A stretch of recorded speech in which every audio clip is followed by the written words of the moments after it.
شوف باش نرجعوا للنادي الافريقي، فما كلام راهو ماهوش مقبول، معناها ما يتقالش. النادي الافريقي باش يتحل والنادي الافريقي باش يضمحل، هذا ما تصيرش، معناها استحاله بالنسبه للفريق كما النادي الافريقي، مستحيل، معناها ما نحكيوش فيه الموضوع هذايا، ماهوش مقبول، معناها على باز ما نحكيوش في المواضيع هذه. الجمهور وقف مع النادي الافريقي، عمل لطخه، جاب 6 مليار دوات، ستاف تكنيك والملاعبيه خدموا عندهم يد، ما راهو الجمهور عنده يد في الديبار نتاع السيزون نتاع النادي الافريقي.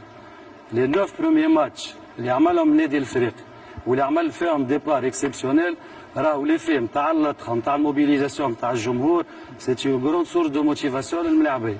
هذه الحاجه الاولى. الحاجه الثانيه معناها ما نجيوش في النادي الافريقي وكل حاجه نهولوها. معناها ما نجيوش كي نجيو نحكيو على النادي الافريقي نهولوها. والله الملاعبيه مش خالصين ومشاكل ماديه، خالصين في النجم الساحلي، خالصين في النادي الصفاقسي، ومش خالصين. مشاكل ماديه موجوده بارتو. تقول لي المشاكل اللي موجوده ماهيش في حجم النادي الافريقي معاك، في فريق كبير اللي يغفر جمعيته بعين كبيره ماهوش مقبول باش يكونوا فيها المشاكل هذوم، ما يخلصش كرهبت وداروا كما حكى الناس. من المشاكل هذه راهو موجوده في جمعيات اخرين، كي يتعلق الامر بالنادي الافريقي نحكيو كان على ماهوش خالصين والمشاكل الماديه والحكايات هذه. مشاكل موجوده سا سي فري. المشاكل الاداريه، الانترديكسيون دو ريكروتمون صارت في الصيف، كان النادي الافريقي ممنوع من الانتدابات، وبدا بافكتيف ممنوع من الانتدابات، وعمل ان ديبيو سيزون بي، صحيح ولا؟ في ديسمبر تنحى المنع، جا عبد القادر الوسلاتي، جا غازي العيادي، جا موندر القاسم، جا صابر خليف، جا معتز الزمزمي، جا تشافاري، جاو 7 8 ملاعبيه. جاو ملاعبيه في ديسمبر. الاختيارات شكون اللي يلعب فيهم اليوم؟ عبد القادر الوسلاتي ما ريناش، معتز جا عمل شويت ومشى على روحه، صابر يلعب الى بورتي ان بلوس، غازي عبد الرزاق يلعب الى بورتي ان بلوس، صحيح خرج غازي العيد. دونك هنا سي ان بروبليم استراتيجيك، معناها مشاكل اداريه نحكيو عليها في الصيف، خاطر الفريق كان ممنوع من الانتدابات.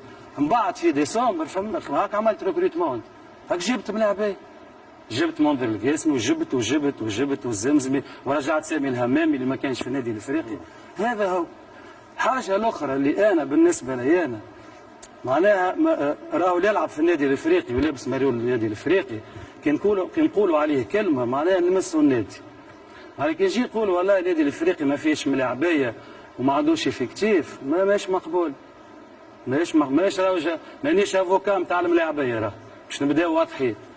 تقول لي الافكتيف هذايا ماهوش مؤهل باش يهز تيتر نمشي معاك. تقول لي الافكتيف هذايا فيه برشا نقائص نمشي معاك. تقول لي الافكتيف هذايا ماهوش بتاع كوب دافريك نمشي معاك.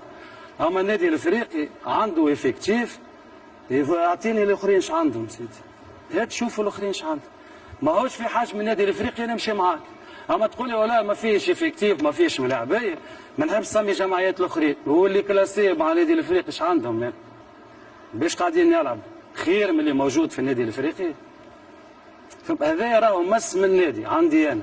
هذا بالنسبه لي انا كي تقول ما عندوش افكتيف وما فيش ملاعبيه راك تمس من النادي. تقول لي الافكتيف ماهوش في حجم النادي الافريقي نمشي معاك. تقول لي راهو ماهوش افكتيف تاع تيتر نمشي معاك. اما تقول لي والله ما فيش ملاعبيه وما فماش عليه صابر مش ملاعب، ما نحبش نسمي الناس الكل.